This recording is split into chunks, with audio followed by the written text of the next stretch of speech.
देखो कुरान की बड़ी बरकत है। मेरा ये पैगाम आज मैं आपको देना चाहता हूँ, कम से कम अपनी आदत बनाएं कि सोने से पहले 4-5 आयतें ही पढ़ लिया करें, एक रुकू ही पढ़ लिया करें, जरूर पढ़ें।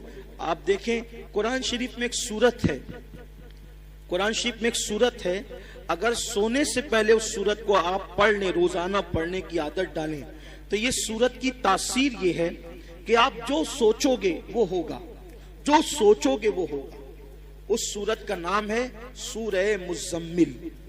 2 रुकू पर मुश्तमिल है ये सूरत और 5 मिनट से भी कम का वक्त लगता है।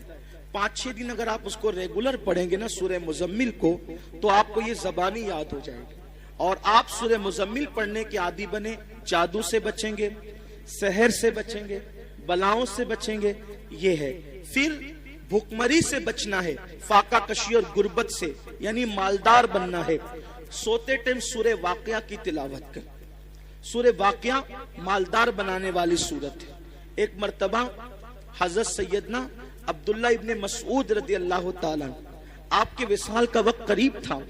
हजरत सैयदना उस्मान गनी आपके घर गए और जाने के बाद कहने लगे, भाई अब्दुल्ला, आपकी बड़ी दीनी खिदमत है, अब ऐसा लगता है कि तुम दुनिया में ज्यादा दिन तक नहीं रहोगे और तुम्हारी बेटियां हैं, और आप मुझे वसीयत कर दे कि मैं आपकी बेटियों के लिए क्या खिदमत कर सकता हूँ। हज़रत अब्दुल्ला इब्ने मसूद उठकर बैठ गए, कहने लगे, उस्मान मेरे भाई, याद रखो मेरी बेटियां कभी भूखी नहीं रहेगी, मेरी बेटियां कभी फाके से नहीं रहेगी, मेरी बेटियों को कभी माल की तंगी नहीं होगी, आप पैसों की बात ना करें। हजरत उस्मान गनी ने कहा, क्यों अब्दुल्ला, हम तो ये समझ रहे थे कि तुम्हारे पास माल नहीं है, इतने यकीन से जो बात कह रहे हो ऐसा लगता है कि शायद तुमने बेटियों के लिए बहुत माल इकट्ठा कर रखा है। अब्दुल्ला बिन मसूद कहते हैं, नहीं, बेटियों के लिए माल इकट्ठा नहीं किया है, मुझे अपने नबी के फरमान पे भरोसा है। अल्लाह के रसूल अलैहिस्सलाम ने फरमाया कि जो सोने से पहले सूरह वाक़िया की तिलावत कर लेगा उसके घर में कभी फाका कशी नहीं हो सकती। मैंने मेरी बेटियों को सूरह वाक़िया की तिलावत करने का आदी बना दिया है, जब तक वो सूरह वाक़िया पढ़ती रहेगी इंशाअल्लाह कभी उनको फाका कशी की नौबत नहीं आएगी। ये सहाबा का यकीन था। बहुत सारी बच्चियों को रिश्ते नहीं आते, सूरह यासीन पढ़े, असर के बाद पढ़े, उनको अच्छे रिश्ते आएंगे। कुरान में सब है लेकिन कुरान पढ़ना नहीं चाहते, तावीज लेना चाहते हैं, तावीज लेना चाहते हैं, वजीफे पढ़ना चाहते हैं। कुरान से बढ़कर कौन सा वजीफा है वो बताएं ना आप, कुरान से बढ़कर कौन सा वजीफा है। देखो हुजूर गरीब नवाज रज़ी अल्लाह ताला जयपाल जोगी के सारे जादू का जवाब सिर्फ एक आयत से दिया है गरीब नवाज ने, उसको आयतुल कुर्सी कहते हैं। आयतुल कुर्सी से जयपाल जोगी हार गया, गरीब नवाज के मुकाबले में नहीं आ सका। वो सूरह फलक सूरह नास पढ़ के दम कीजिए, नजर बद खत्म होगी। बच्चे जो शाम के वक्त रात रात भर रोते हैं, फलक और नास पढ़कर दम करो, बच्चे रोना बंद कर देंगे, नहीं रोएंगे बच्चे। नजर लगती है, 3 मरतबा लिलाफ़े कुरैश पढ़ो, नजर फौरन खत्म होगी। अब आप कहेंगे हम तो करते हैं ना लेकिन असर नहीं होता। यही बात खास है, ये बात खास है। एक मुझे बहुत खूबसूरत बात यहाँ याद आई। हमारे मुर्शिद आबरूए सिलसिले चिश्तिया शहबाज औलिया हजरत सैयदी बाबा फरीदुद्दीन गंज शकर रज़ी अल्लाह ताला, ये सिलसिला चिश्तिया की आबरू है। बाबा फरीद बड़े प्यारे बुजुर्ग हैं, बाबा फरीदुद्दीन। गरीब नवाज ने कहा था, कुतुबुद्दीन ऐसे शहबाज का तूने शिकार किया है कि इसके जरिए से क़यामत तक तेरा नाम जिंदा रहेगा।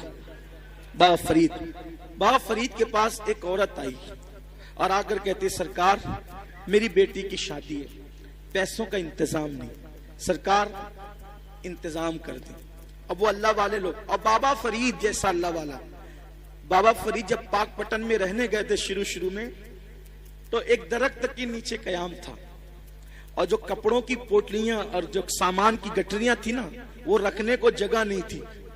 पंजाब के लोग यानी पाकपटन के लोग बहुत सताते थे, रहने नहीं देते थे, तो सामान कहाँ रखें अपना, था तो थोड़ा ही सामान, जगह तो चाहिए, तो दरख्त पे लटका कर रखते थे सामान। अब जिसका खुद का छत ना हो उसके पास आइए क्या कहने, मेरी बेटी की शादी नहीं, शादी है, पैसे का इंतजाम नहीं।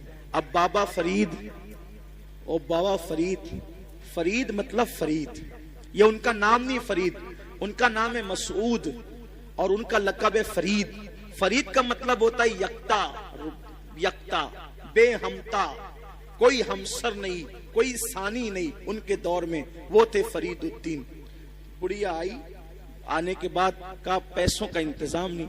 सरकार बाबा फरीद ने कहा एक काम कर माई, वो सामने जो ढेला पड़ा है ना मिट्टी का, वो ढेला मेरे पास ला। वो ढेला लाई, फरमाया पकड़ इसको। उसने ढेला पकड़ा। बाबा फरीद ने सूरह फातिहा पढ़ी 3 बार। कितनी बार? कौन सी सूरत? सूरह फातिहा का मतलब जोर से बोलिए, अल्हम्दुलिल्लाही। सबको याद है ना? सूरह फातिहा 3 बार पढ़ी, दम किया, फरमाया इसको ढांक ले और घर जाके खोलना। ढांक लिया, घर जाकर खोला तो वो सोना बन गई। मिट्टी क्या बन गई? सोना बन गई। अब वो शादी भूल गई। इंसान तो लालची होता है। बाबा साहब ने कितना आसान तरीका बताया मिट्टी को सोना बनाने का। उसने शादी भूल गई, बोला यार एक ढेले पे अगर पढ़ा नहीं है सूरह फातिहा तो फिर एक ढेले पे क्या पढ़ना। वो ढेले ही जमा करती रही मिट्टी के, पूरा घर भर दिया ढेले से।